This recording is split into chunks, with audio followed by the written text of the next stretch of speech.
তেল এবং জ্বালানি খাতে মূল্যবৃদ্ধি যা হওয়ার সারা বিশ্বে যা হয়েছে সেই বিষয়ে সব মিলিয়ে আমাদের এই 2 মাসের মধ্যে আমাদের যা খরচ হবে, আজকে 42-43 দিন, আমাদের 2 মাসে প্রায় 36,000 কোটি টাকা ব্যয় হবে আমাদের। ভর্তুকি দিতে হবে, ভর্তুকির উপরে এই টাকাটা যাবে। ভর্তুকি নর্মালি আছে 36,000 কোটি টাকা। এটা কিন্তু অত্যন্ত একটা বড় ফিগার। এটা আমাদের সরকার, আমাদের মাননীয় প্রধানমন্ত্রী তিনি চ্যালেঞ্জ গ্রহণ করেছেন যে আমরা এই সীমার মধ্যে রাখার চেষ্টা করব যতক্ষণ পর্যন্ত না আমরা বিপদে না পড়ি। তো এই মানুষ, এই সরকার জনগণের সরকার, এবং জনগণের সরকার বলেই তিনি বিশ্বাস করেন জনগণের অর্থ জনগণের পিছনে ব্যয় হোক। আজকে কে কীভাবে নেবে জানি না, তবে বিষয়টা এরকমের। তার মধ্যে যেটা অ্যালার্মিং, তাহলে সকল আমাদের নোজ মানে অর্থনৈতিক সূচক যেগুলো সবই নিম্নমুখী আমরা পেয়েছি। আমরা দুর্ভাগ্যজনকভাবে এটা সত্য যে যখন একজন মানুষ রাস্তায় বমি করতো আর বমি উঠে খেয়েছে, একজন মানুষ ডাস্টবিনে খেয়েছে, সেই রকম সময় ভঙ্গুর অর্থনীতি পেয়েছিল আমাদের শহীদ রাষ্ট্রপতি জিয়াউর রহমান। গণতন্ত্র ছিল না, তাও পেয়েছিল শহীদ রাষ্ট্রপতি জিয়াউর রহমান। তিনি এসে গণতন্ত্র বিকশিত করেছেন, মাল্টি পার্টি সিস্টেম করেছেন, একই সাথে খাদ্যের স্বয়ংসম্পূর্ণ করেছেন, এবং তিনি তার সময় খাদ্য এক্সপোর্ট করেছেন বাংলাদেশ থেকে।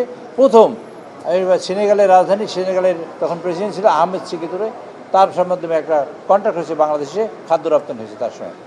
আবার দেখবেন যখন গণতন্ত্র একেবারে ভঙ্গুর, অর্থনীতি ভেঙে পড়েছে, সেই সময় বেগম খালেদা জিয়া আবার ত্রাণকর্তা হিসেবে বসছে।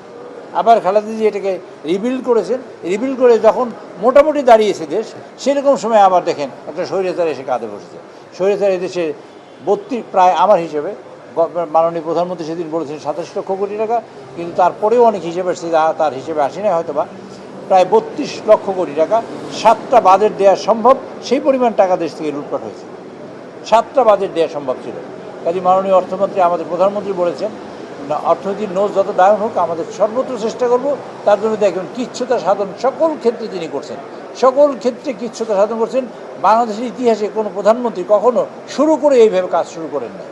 পার্লামেন্টে আজকে একটু হাউজে একটু টেম্পারেচার একটু কমাই দেওয়া হয়েছে, মানে ঠান্ডাটা বাড়ানো হয়েছে। তিনি আবার বলেছেন যে ঠান্ডা বাড়লো কেন, 1 পয়েন্ট কমাতে হয়েছে।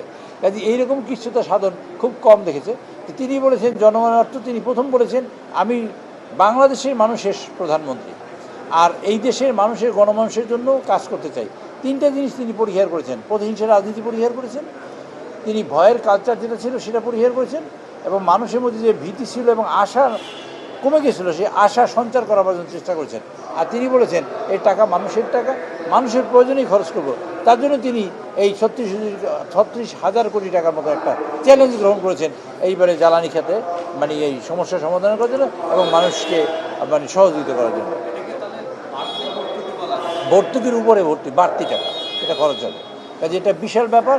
আমি আপনাদের সহযোগিতা প্রত্যাশা করি। এই গভর্নমেন্টের যে মানে ভালো দিকগুলা, সেগুলো যেন আপনারা সঠিকভাবে চিত্রায়িত করেন, যাতে এই দেশের মানুষ জানতে পারে।